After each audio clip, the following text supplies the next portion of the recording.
Hi, I'm Megan. Welcome to today's live reading of Bound by the Hinterlands by Bree M. Lewandowski, presented by Itsy Bitsy Book Bits. Join me. Chapter 1. Her father was not a kind man. Long had she known it, but there were times it struck her anew, as if by the back of his hand. Every time she believed herself strong enough not to feel the hurt sting. Yet her mother passed from the land of the living before memories were strong enough to root themselves in her mind. There had been no one beside her father through the early years of schooling, the strangeness of adolescence, and the march of adulthood. Now, nearing her 25th year, no marriage proposals to speak of, and no definable talents to pave her way in the world, her father was dying, and she loved him and hated him fiercely. Cressida cinched the sheep gut string tighter around the twig besom fronds of the broom before she took it against the rug once more. The rainy seasons were approaching, and she must have both runs ready to alternate when the late year weather pounded the country of Lerac. Oceans she would never behold would rear up, shoved by strong winds, and pound the coast, driving the cost of fish beyond their means. Any thatching not well done on the roof would reveal itself, and she had already stored away dried pollock for payment of that repair. The streets of their town would sink in mud, and dry wood for fires would become precious. Last season they had been near burning the broom. Her father stated his fellow councilmen would not let him sink to such lows, and they had not. However, Cressida's hand shook so aggressively she'd barely been able to knead barley dough. There was, although, another reason she decided to beat the large throw rug at midday when most women her age were inside preparing supper or a late pottage. The letter carrier was due within the hour, and not only did Cressida not want him to bang on the door and throw her father into a coughing fit his lungs did not have the strength for, but she also did not want her father to see any correspondence postmarked to her. His death was no longer what if, but when. 3 different doctors, even the family doctor of one of his colleagues from the royal court, all diagnosed him the same. The lungs were filling with water, and certain signs that chased her through nightmares would alert when there were only hours left. To stave off the frightening image of her father's eyes bulging, gurgling low in his throat with every labored breath, and swollen waxy lips, she had sent 5 letters of inquiry. The instant after his soul left the living world, she became nothing. The name her father earned during decades of court debate would not serve her. Even at her age, had she been a man, she could have enlisted in the armed seafaring defense of Lerac, or bent her back to the sheep herders high in the mountains. Had she been a man, she could have entered the service of the Prince Regent. Had she been a man, even her father's name was hers to make anew. She knew her physical attributes were plain and flat. Her talents did not exceed beyond the scant requisite painting, needlepoint, and playing of the curtain. Yet a childhood accident had made plucking the 4-stringed instrument labored, because the thumb, middle, and 4th finger of her hand were misshapen. She'd grown deaf to the whispers that her hand was reason enough for her to be cast house fodder. Women of her nearing age, without money or family to care for them, were left to the country system of cheap hired labor. Women of the caste traveled where they were sent to work for an agreed sum they would see little of, their names remembered only by the companions they formed living in the narrow walls of the country-funded institutions. She hurled a final wallop at the rug. Late afternoon clouds had rolled over a far and high pale sun. Their few chickens and ducks might roost early, and she could only pretend to hunt for eggs for so long. The letterman had to pass their knobby fence if he wanted to catch the last ferry of the day and get back to the larger town of Glaw. Even if he did not have post for her, she wanted to know before the rest of her waking hours were spent indoors. She would not be a woman of the caste. She had applied to an orphanage, an apothecary, a school, and 2 traveling doctors, surely in need of a nurse. She would not walk shackled to mandated, indentured life. Her burdens would be her own. She did not see shame in seeking employment, and would wear fatigue and calloused hands as a badge of honor. Reaching upwards, Cressida pulled the thin woven rug off the clotheslines and rolled it tight. Hello, Pomp Mary maid.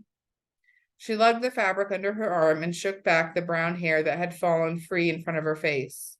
You pass this way every day and still you refuse to call me by my given name? The letterman doffed his cap in mock surprise. And risk the ire of your father, the great statesman, Geoffrey Pontmerry? I think not. 'Tis better to risk my disappointment, then, that we are not friendly enough to dispense with formalities. He smiled and rummaged in the large stuffed leather sack strung across his shoulder. Yes, because I do have something for you today. She nearly dropped the rug, hurrying to the ragged fence separating them. You're forgiven. With both hands, he pulled a burlap wrapped parcel, securely tied over and across with red yarn. You must have written to a fair-off household to receive this response. Under her touch, the burlap gave. Fabric wrapped in fabric, though, made no sense in her mind. Perhaps one of the doctors was an eccentric and sent his answer to hire in the form of a uniform? She doubted that. Turning over the parcel, noting its heft, Cressida asked where it had been sent from, but the letterman did not know. The address of the sender was not required in rural areas. Glancing up at the sky, he offered that it might be a pleasant surprise for the end of the day, with the late afternoon winds promising a chill night. Looking for meaning in the knots on the yarn, Cressida nodded and thanked him, saying she hoped the ferryman was quick and he found his own hearth by sunset. Excitement was an ephemeral thing. If held close, it was quickly broken. Her fingers itched to unravel the yarn, but worry prickled goose flesh across her arm. One does not barter honey cakes and receive spun sugar. Eggs do not bring silk. Turned butter is not returned by chocolate. While she supposed it was not out of the realm of possibilities for one of her prospective employers to simply send her the mode of dress that would be expected from her, the supposition did not settle her. And while most horror stories of young unwed women lured into compromising situations began differently, heavy cloth bore expectation. The time taken to weave and stitch it, the respect it commanded once on the body, these things were rarely given freely. Certainly not in these times. An aged queen mother, too frail to appear before her people, but not absent-minded enough, still wore the crown. Her illegitimate son sat on the throne that should have supported his older sister, born within the confines of wedlock. However, Queen Marjorie had an affair and horrified her daughter into taking her own life, leaving not yet 20 years of age Laurie to ascend to the visible head of country. Physical appearance was all he inherited from his mother, and many feared the flighty, selfish Prince Regent would tempt surrounding kingdoms to take advantage of the country. Few were in the mood to be generous nowadays. With the rug under one arm and the package under the other, Cressida walked back toward the house, once a gateway for a manor long crumbled into ruin. Shriveling plants and bushes in the split garden needed trimming, and she must ensure the walls of their small barn stood in good repair before the season changed. Their few chickens, ducks, and sheep must be dry, if not warm. However, her father's tolerance for foods had narrowed significantly, and what she needed to prepare for his dinner took too long for other chores to occur before nightfall.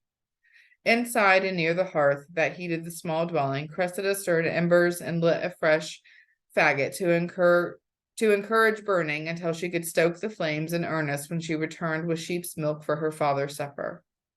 Onto a wicker chair she set the package and then stood the rug against the wall. After she took her meal, she would switch out the rugs and take her time opening the burlap, while a full stomach and sickness sunk her father into deep slumber. However, from the top of the lone, narrow spiral staircase, her father's voice choked out her name. Coming!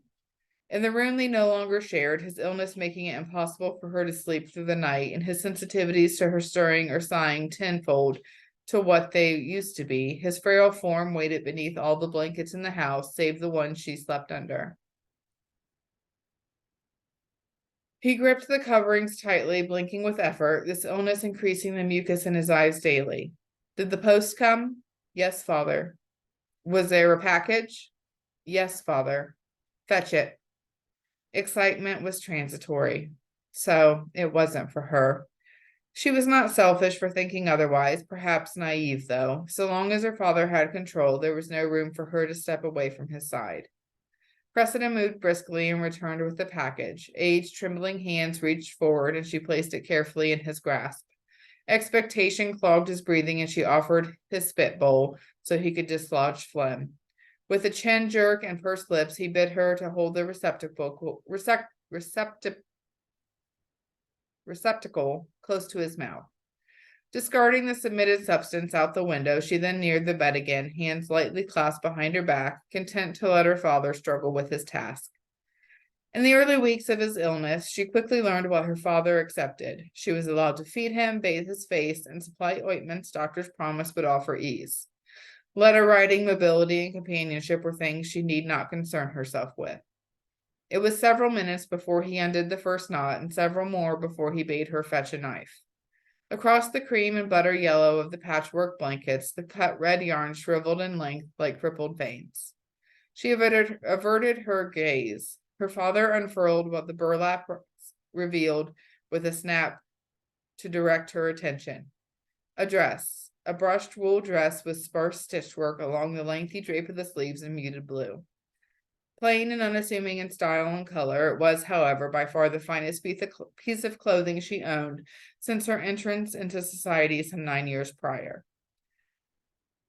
Cressida dug her fingernails into the tops of her hands. Excitement to see such a fine thing, knowing all the clothing she owned had been mended and darned countless times over. She admitted she was still pleased by seeing the richness of the newly dyed fabric. Underneath, though, hurt simmered. Truthfully, this dress was not for her. The one she had worn to the spring market ball her 15th year, pale gray stitched with creamy yellow flowers and bright green vines, had not been for her either, but for others to see her in. A young lady of courting age, gently bred and raised by a respected member of the royal court.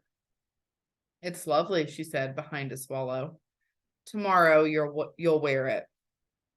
"Tomorrow, father, I must tend to the front garden and ensure the barn is ready for the rains. Where would I? Have you forgotten what day tomorrow is?" The twitching in his lips pulsed his nostrils to jerking and flaring. "Tomorrow is the 12th, she answered with caution. "Don't be simple, Cressida. Who am I and what duty have I?" "Father," she gasped. Without thinking, she reached for him, but he smacked the air in front of her hands. Checked, she folded her hands, but argued still. "You can't truly mean to attend the royal council. It's folly. Every councilman knows your state of health."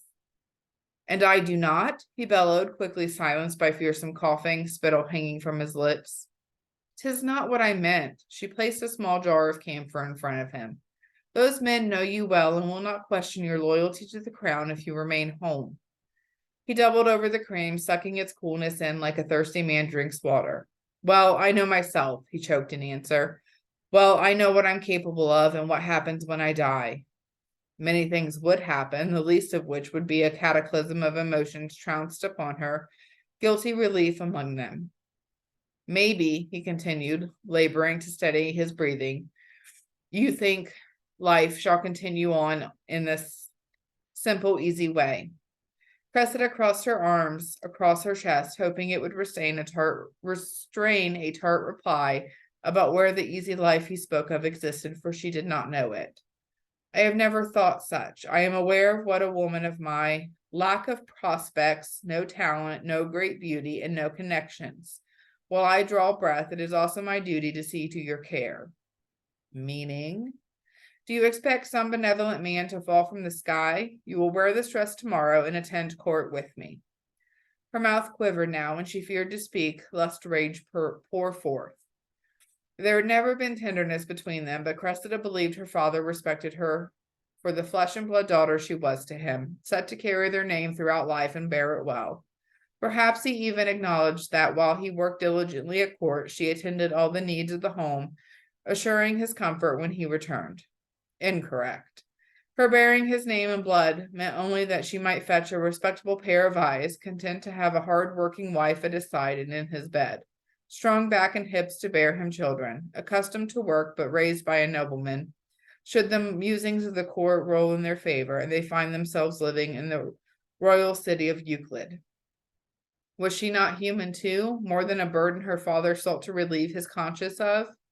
Mumbled words of kindness or a hand held from a desire for companionship would make the ugly words she wanted to hurl at him dissipate. Otherwise, he was a humanoid shell with no blood to bleed, for he had no heart, only a strange mechanical pump forcing ice water through his veins.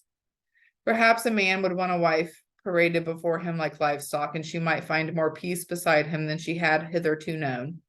Or this charade would fail, Geoffrey Pontmerry would die, and Cressida would be free to make her own way in the world. Well, what? What would you have me say? Ungrateful chit.